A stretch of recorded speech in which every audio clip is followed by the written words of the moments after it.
What's going on, everybody? Welcome back to Designsmith. Today we are going to be continuing our series on our Are You Afraid of the Dark Swiss design posters. And today's episode is the tale of the Super Specs. This has always been kind of a favorite of mine. I've always enjoyed the twist ending. And also this is my dad's favorite episode, so it's pretty special to me. I already have an idea of what I'm going to do, so let's go ahead and start sketching.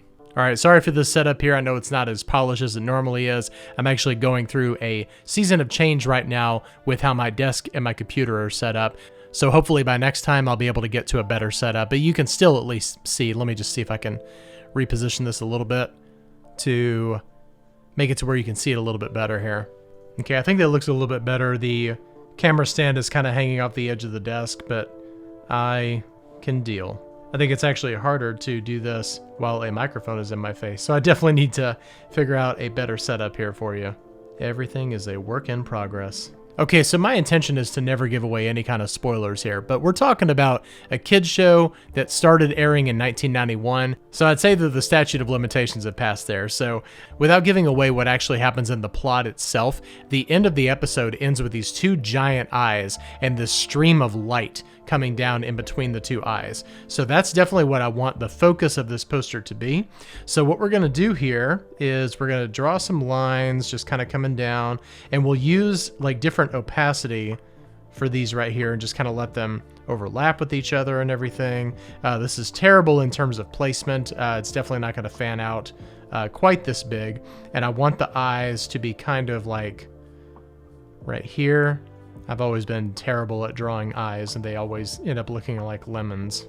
So here we go, just like a really rough outline of what we're going to be doing here. And I think this might be a good poster to introduce a little bit of a change here. Everything that we've done has either been flush left or ragged right. I think we're going to go dead center here. It's something you don't really see a lot with Swiss designs. And we can play around with some type layout, but what I'm thinking is we'll kind of align it to the center and then see if we can get the information right here at the bottom and just kind of align it left here, and then wherever the next grid position is, we'll put that information right there. So we're just gonna kind of play around and see what we can do with this. So let's jump into Illustrator and see what direction we head in. Okay, so just like we did in our previous ones, I'm gonna copy this one down here, and this way, this helps to maintain all of our sizing for our text and everything.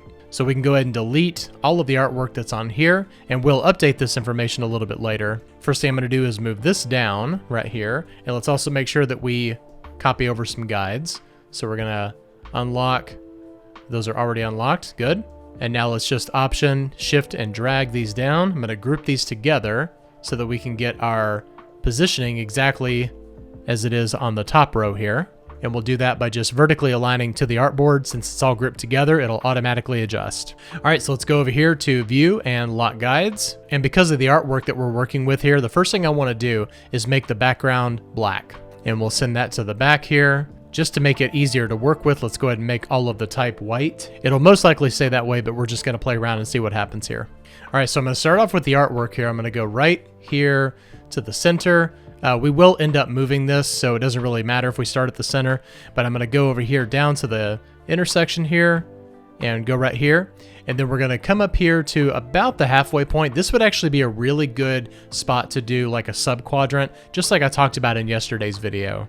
But I'm not going to spend the time to do that in this video, so if you want to check it out, then the link is right above. All right, let's close this up right here.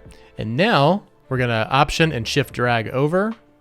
Right click, go to Transform and Reflect, and hit OK. So these are kind of like our streams of light that are coming down. And then I want to do one more in the center, and let's move this over here.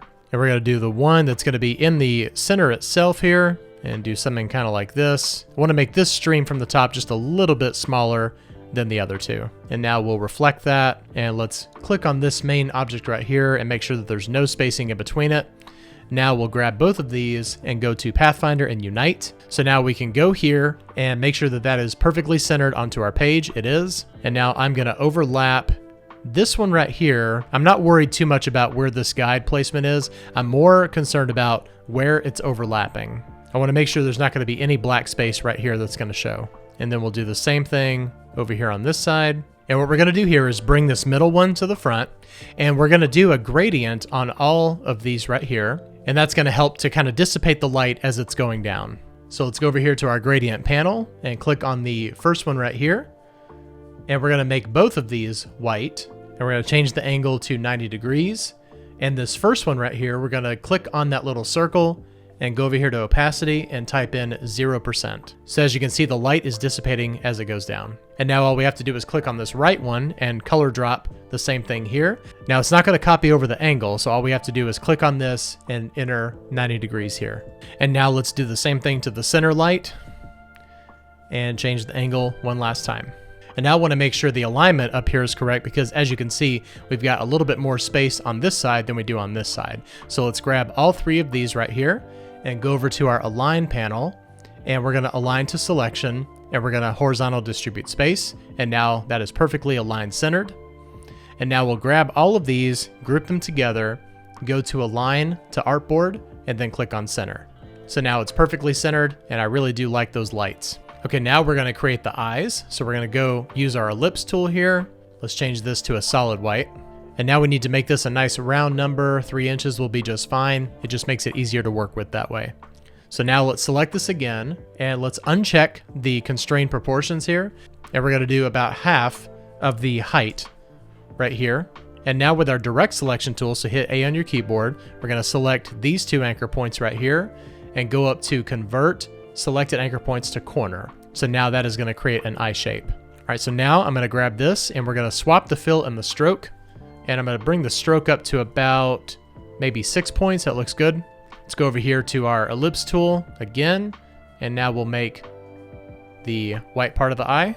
And then we'll make it maybe a little bit bigger than 3/4 of an inch, because they need to be kind of big. The eyes are very wide open here. All right, so now let's grab this and we're going to go all the way to where this is. It might help to go into outline mode here, so that way our lines are perfectly where we want them to be. Let's move this down here so we can get a better visual here. And we'll go right to about there. And then to make sure that there's no overlapping, let's go ahead and change the stroke to the inside. My stroke window is hiding from me. There it is. Okay, let's go to align stroke to inside, and then we can enlarge it just a little bit more. That looks good. And now we're going to do copy and paste in place. So let's bring this circle down to about 0.875. That looks good. And these eyes are green, so we need to swap the fill and the stroke. And we'll go to a green color here. And now we'll do copy and paste in front again and bring it down to about 1/2 inch and then make it black. And now all we have to do here is make the white part of the eye white. We'll change this stroke color to black, and we'll just kind of bring it in a little bit. I actually forgot about the stroke there earlier. And then I want to do something to kind of give it a reflection. So what I'm going to do is I'm going to go over here to where this intersects right here, and then just draw a line to about here, and then go back here. There's not really a science to this. Let's go ahead and click on this stroke and expand the appearance because we are happy with the way it looks. And now I'm going to grab this triangle, this stroke, this green piece right here, and we're going to go over here to Pathfinder and click on divide.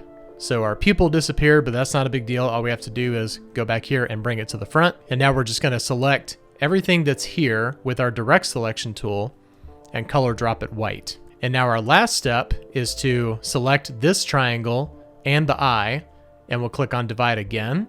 And with our direct selection tool, click on this and delete it. And we've got some nastiness going on down here, so let's see if we can fix that by just slightly enlarging this. Yep, there we go, fixed it. It's fixed. All right, so now I'm gonna grab this eye, I'm gonna group everything together, and now we will place this right here on the guides. I think that's a good spot right there. Let's make it exact.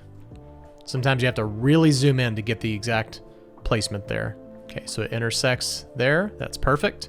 And now we'll copy this over here. Those eyes seem a little bit too far apart, so let's kind of bring them in just a little bit. I'm not an artist myself, but I do remember one time, a long time ago, one of my friends saying that you need to do this. Basically line up 3 eyes, 0 spacing in between them, and delete the eye in the middle. All right, so now we'll grab both of these, group them together, and now align them perfectly. And I'm not too concerned about the fact that these eyes are not specifically aligned to our guides. Like I've said in past videos, sometimes you have to break that guide. All right, well, that is looking really cool. Okay, let's go ahead and change our type down here. And we're gonna say the Super Specs. I think that works really well going across, and we'll try it centered and see how it looks. And let's align it to this grid right here. I'm gonna make sure our baseline is aligned. We've got these descenders going on right here, but you always align to the baseline. So the baseline is right there with that little blue line right here. And this one is told by Gary. This is episode 5, I believe. No, it's episode 6. And this aired September 19th, 1992, and was directed by Ron Oliver. Okay, so let's align our type here with this guide. Let's go in here and fix our alignment here. Remember, this A is a horizontal ascender that goes in this direction to the left. So we align with this lowercase b right here. And this is perfect. Not going to worry about anything beyond that. And now we'll just space these out. Very cool, but now that I'm looking at this, there's something about it. I think it does need to be aligned to the left side. Yeah, that is much better. And the very last thing that we need to do is go in here and kern. But first we need to align this to the left instead so it doesn't mess up our alignment. There's not really too much of a general rule of thumb when it comes to kerning. It really is all about optics, and it depends on your personal kerning taste. But also we are going for a traditional Swiss design poster here, so the kerning is always going to be a little bit tighter than what you would see today. All right, so here it is, the tale of the Super Specs Swiss design poster. You saw us go from the paper to the computer. This is why I always highly recommend you sketching out your ideas before you go to the computer. It really does help to get your thoughts together in the design process. I appreciate you watching today. Please like and subscribe. That really does help me out with the YouTube algorithm. Thank you so much for watching, and I'll see you next time. Bye-bye.